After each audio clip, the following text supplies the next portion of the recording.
A grand final rematch at Temora and a warm welcome home to Borellan. I'm Lauren Markham and this is round one of the Farah League. Shortly I'll be joined by Shane Buchanan from AFL Riverina to take a look at what's in store. First though, Kristen McCree has granted us an insight into what it's like to take charge of the all-conquering Kangaroos. Certainly something I've thought about what do you do, but I suppose comfortable in my own ability to coach, I suppose, and what I can produce and give the guys something new to challenge them to continue to be better and once again push for that premiership. So it's been difficult, but it's also you've got really good strong characters to work with, which has been pleasing. Well, there's a couple of ex-club coaches that are still in the playing group, so that always helps. So they know exactly what it's like to be in a coach's shoes, and so they really lead from the front. So senior players have been fantastic in that regard. Chris Block's a fantastic captain. And then we've got some young boys who are stepping in, so it's been pleasing in that we've got a lot of senior guys who are sort of leading the way and showing things how they should be done. Not having known how they exactly played last year, there's certainly some differences in what the guys, in conversations I've had about what did we do last year in these situations. Well, this is what we're doing this year. Some will still be the same because it's silly to go in there and ask guys to change totally, 100% as to what they've been doing. A lot of stuff has worked really well for them, and I know I'd have those conversations to make sure that, the things that I was doing wasn't too foreign to them and that they'd be able to handle it, and they have been fine so far.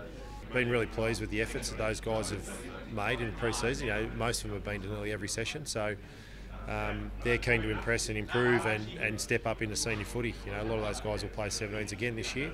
And then hopefully, they're playing well enough and there's a chance for them to get selected. There'll also be kids who are eligible for 17s that won't see 17s footy at all this year and they'll play senior footy, so that's also pleasing as well. Having work with Matt in the academy program a few years back as well, it's been really pleasing to see his progress and his development. And he's turned into from a boy to a man now, and him and Matt work really well together. I know Matt Wallace is really more comfortable now, having been here 12 months, and he knows what things are going to be like now, and he's really stepped up his training. He's been one of the leaders on the track.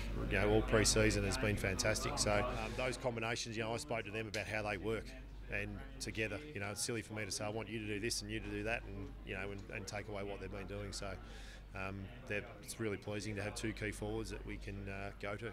We've got a good first month. We've got four really strong games. So I think that's fantastic for us as a footy club. We'll know exactly where we are after a month, and East Wagga will be, they'll be hurting from last year, but from their point of view, they can't really do much about what's happened last year, and you only look forward, and we're just really looking forward to a tough contest. We know they'll be, really fierce and hard at the footy, and we just need to be able to match that. It's going to be a fantastic way to start the season, and we just really can't wait for it now.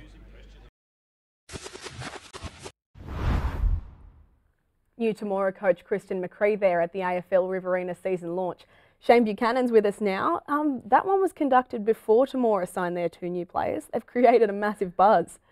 Yeah, they have. They've signed two US college footballers in Carl Winston III and Tori Harkness. So amazing how two Americans can end up in the Riverina via a website, I'm led to believe. So it all goes well for the club, an exciting time for them. They've had a number of losses of players in the off-season, but these two players will be interesting to see how they go. So they performed really well in the grand final last year. They only just had it over East Wagga. How do you think they're going to go this weekend? They were really well coached last year. Former coach Mark Kruger really bottled the Hawks up and weren't able to have their free-flowing play that they did. So no doubt Temora will be using the same strategy in that particular game.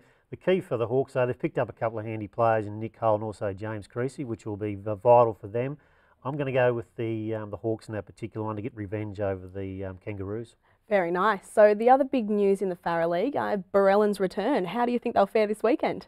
Yeah, it'll be interesting times. First time in 20 years. Look, they'll be as keen as mustard. There's no doubt about that. Coach Will Overs will have them fit. There's no doubt about that.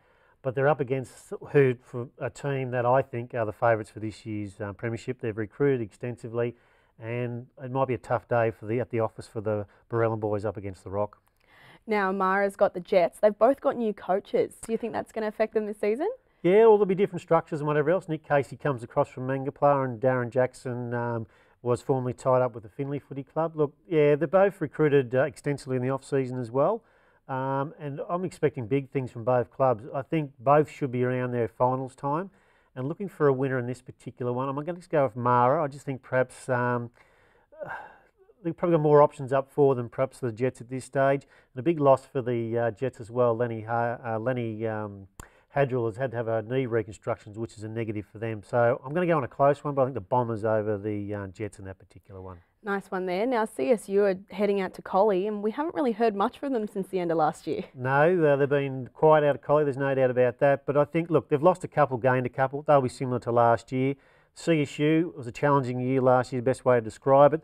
They'll go out there with confidence, but I think Collie will have too much class, especially with Dean Pound full-time back at home playing all games. So I think the Blues should get over the Bush Pigs in that one.